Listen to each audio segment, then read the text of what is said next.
Ryan Glasspiegel is here, Front Office Sports. There's no one better working in his space. And Ryan, appreciate it as always. Last segment, we were talking a little bit about Bucks Knicks last night, and they played on NBC, and everyone made such a big deal out of the NBA going back to NBC and the song and the nostalgia. And like, that's cool. But my thought always was like, well, are more stars going to play? And is the regular season going to like be any better? And through 1 week, I got to say, it actually looks and sounds great. And it's been a little bit more additive to the product than I've thought so far. So what have you seen and what are people talking about there? Yeah, I mean, the first thing that people notice is that, like, apparently, like, the cameras in the picture are better on NBC Sports than they are on other channels. And then you start getting into, like, technical aspects, like 720p versus 1080i or what. I don't even know exactly. But Yeah. the bottom line is, like, people, like, say they're noticing that the picture is better. I mean, NBC Sports has great production. That's the case football, basketball, Olympics. I don't think we're too stunned by that. Last week in the opener and then last night in Knicks Bucks, it really is. It shouldn't be, but it's refreshing when you see like NBA players treat the regular season game as a meaningful athletic competition. They want to win. They don't want to lose. Yeah. I know that should be like the essence of sports, and it's like the bare minimum. But on these NBC games, that's been true. We've started to already see some load management from other teams. Like LeBron and Luka are sitting out games that I think if these were the playoffs, they'd be playing. But I don't know. We're gonna have to judge it after more than a week, but yes, so far so good. The music, it looks and sounds great. It feels official. Tarico doing a Bucks game is cool. So through 1 week, and that's a very small sample, it's been a surprise.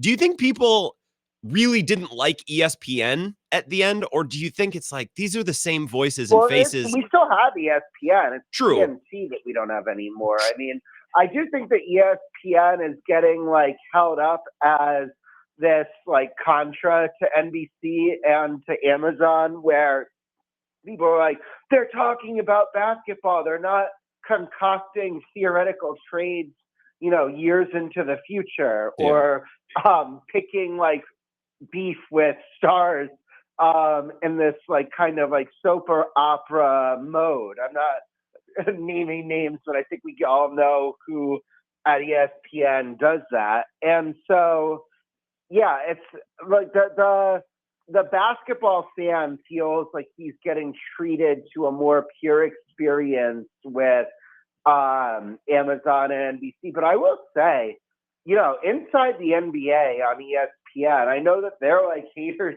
too, but when they're on there, it feels like much more of a big deal for ESPN's NBA coverage. So I think like you look at how everything shook out, and it's certainly been positive start. They didn't make it look like ESPN. Like it would have been easy to watch inside the NBA. It would have been easy to watch those guys the other night and forget that they're on ESPN now. It looks and sounds like by and large mostly the same, or at least in my experience. Yeah, I mean, so that's the thing. It's like it's the same producers, it's the same studio, it's the same people.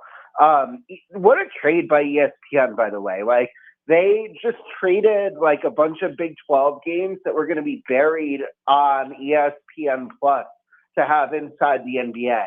And, just kudos to them for having the imagination to pull that off. Like, because, we've been reading about it for a year or whatever since it all got decided. But if you like would have gone back a few years ago and posited that would be like some type of trade that could get pulled off, everyone would have been like, what the hell are you talking about? But it's worked out great. It'd be like Micah Parsons for Kenny Clark and 2 firsts. It's like, well, yeah, if that's possible, they should absolutely do that. Yes, 100%, 10 out of 10 times. I want to talk a little bit about college football. You mentioned the Big 12. What have been your takeaways this season? Tell me if it's unfair, but I see it as a little bit of an arms race. Fox and Big Ten beefing up their coverage, adding some Barstool people. ESPN, SEC, McAfee's a big part of it. What have you seen from those two sides in the conferences they carry? This has been going on for like 5+ years or whatever. Whenever the SEC poached Oklahoma and Texas from the Big 12, making it go from a package that ESPN split with Fox to an exclusive ESPN package with the SEC, that was when this Cold War really started. And it might even go back to Fox launching Big Noon, which so it's like, Fox launched Big Noon. They put their best game in this time slot. You and I love it. Joe Tailgater, not so much. And so then they do a competing pregame. ESPN poaches Oklahoma and Texas. Fox basically responds by killing the Pac-12, which they had shared with ESPN, by poaching USC, Oregon, Washington, and UCLA.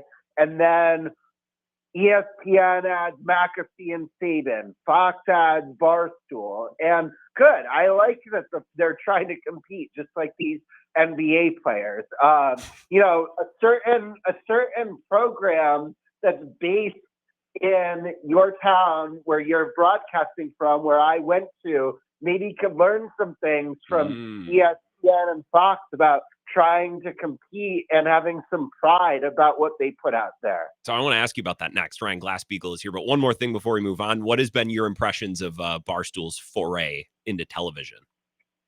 I like it. Like it's fun. I've been like watching and following and covering Barstool for over a decade now at this point. I mean, and it's nice like to have the voice of the fan out there on these like professional platforms. Now, I don't think the Big Ten has rolled out the red carpet for this partnership. You have Dave Portnoy alluding to the idea that the Big Ten commissioner hates his guts, and he's not allowed on the desk inside the stadium, and Columbus barred the Barstool pregame show from campus, Ohio State. And so we're seeing a little bit of pushback from the powers that be, but I think like if you watch Big Noon, you see a lot more energy in the crowd on these shows this year. So I like it. It feels more like game day. Yeah, which that's kind of been a staple of that program for a while. So again, if you're comparing Fox and ESPN, you're a UW alum, as you mentioned. I'm here in Madison. You work in a space with lots of UW alums. So what kind of things are you discussing amongst your peers? What are you hearing? I mean, there's just like this resignation. So Jim Tolzien, and I think he's a guest of yours pretty regularly. He had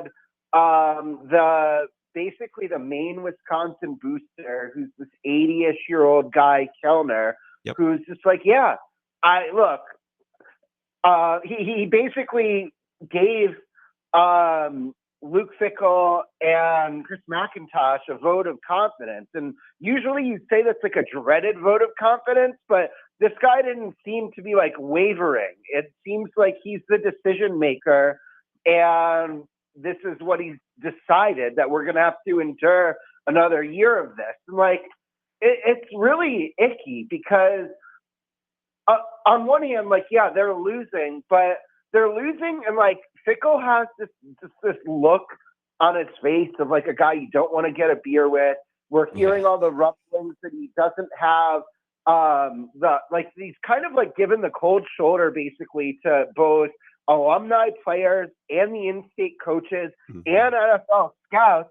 And you just can't point to like any sign that like, oh, this little thing is getting better. I guess like a couple of like his recruit defenders are now starting to make some plays, but I honestly think that the Badgers are the worst team in the Power Four conferences. And it's like, I know, like, oh, well, you're so spoiled. Look at what they were like in the 80s. But like since 1993, and that's like a period of over 30 years now, you could go into a game against an Ohio State and Oregon and say, okay, we might not be favored, but there's a chance they punch them in the mouth and win. They've beaten like number one Ohio State multiple times. You see it on the video board.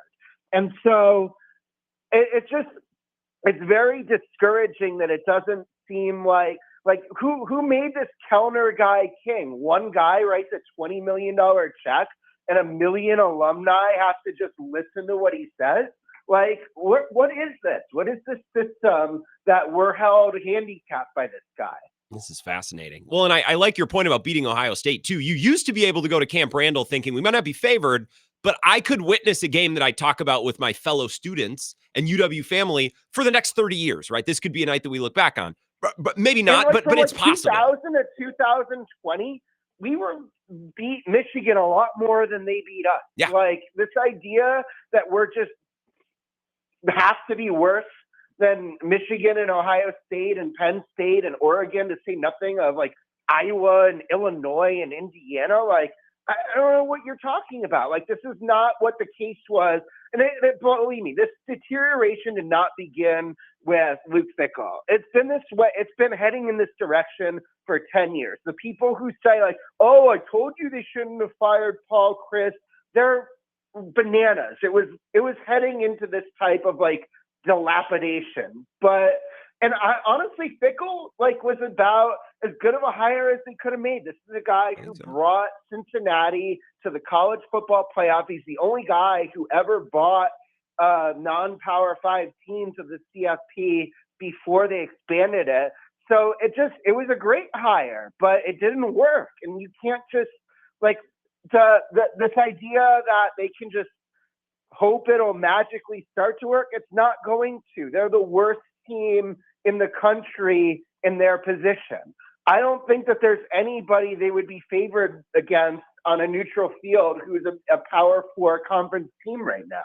It feels that way. And they can't score, which makes it worse. If they were at least a little fun, like Purdue can score. And I think Purdue sucks and is mostly down at the same level as Wisconsin. You have, to conclude, you have a one-on-one with Cowherd up at Front Office Sports this week. In a time, Ryan, where lots of tumult and upheaval in sports media, Cowherd has seemingly found a way to make all this work. So tell us about that conversation. It was a cool story. Yeah, I mean, he's getting inducted into the Radio Hall of Fame on Thursday. The first thing I asked him was, like, what did you think about this? And he goes, this is a joke. Like, what took so long? But like, I did that interview with him at like this place called Pequod's in Chicago. The guy like next to us at the table, he gives me a look like, is that Colin? And I like nod, yes, it is. Like, but he didn't say it out loud. It's like, I've been like fortunate enough to be in public with like a lot of these guys and see how, random people interact with them in the wild.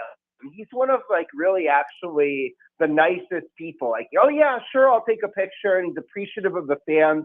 I think like part of that is because his fame and success and fortune didn't come until like comparatively later. Like he spent a long time as like the guy in Tampa or the guy in Portland. And yeah, you have like a bit of like of local celebrity when you're the sports anchor, at least, especially, 25 years ago when media was different and the internet really hadn't taken place yet. But it's just like, it's great to see him in his kind of Uncle Colin phase where I wouldn't say he's like taking a victory lap now, but it really feels like he's at a place where he's like totally like a made man.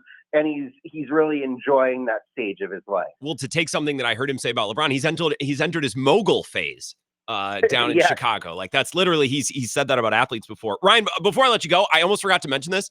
You had the tweet, that 18-inning game the other night. The most relatable thing I saw on the internet is what happens when your phone dies and you can't get an Uber home? Like that's my nightmare. Anytime I go to a concert or a sporting event, until I leave, like my phone charger is hanging out of my pocket because I know that thing's got to be topped off. I bring my phone charger with me. Like it's so inconvenient to keep it in your pocket. You got to take it out for security. Pray you don't lose it. But I don't go anywhere that I'm going to be for even like a couple hours or more without bringing a phone charger with me because like, yeah, an 18-hour game, your phone runs out of battery. It's like, what happens if you're like visiting LA?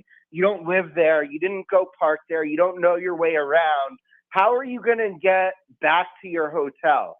I don't even know. Like, I mean, also like if your battery gets to like 10% in the 11th inning and then there's like 7 more innings and you are there with like a slightly battery phone, but you can't look at it.